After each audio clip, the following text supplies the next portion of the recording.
Alors, pour Mike Crack, Kubica est le meilleur pilote qu'il a jamais vu. Ouais, bon, avant son accident alors. Hein. Le meilleur que j'ai jamais vu. En talent pur, je pense à la manière qu'il a de décrire la voiture, je pense qu'il est très très fort. Il avait également travaillé avec Vettel chez BMW Sauber avant de le retrouver chez Aston Martin en 2022.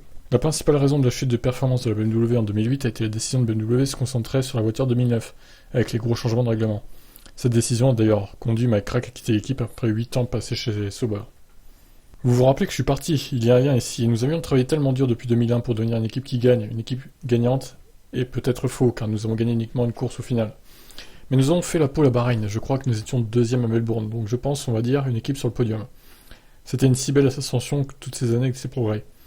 J'étais un peu inquiet du nouveau règlement, parce qu'en 2009, on avait l'introduction du KERS, c'était encore très ouvert, si son utilisation allait être obligatoire ou non, sur la puissance qu'on aurait avec, et tous ces détails techniques. Je ne savais pas trop comment on allait y faire face.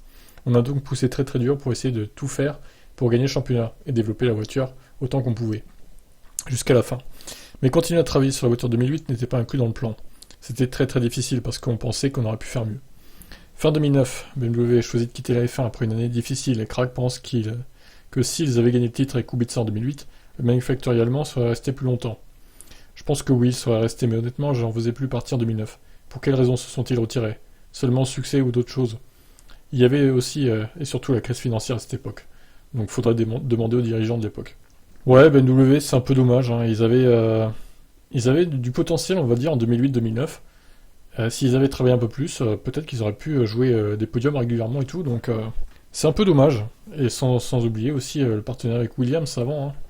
BMW et Williams, ça marchait plutôt bien aussi. Donc bon, je vous laisse commenter, vous en pensez quoi?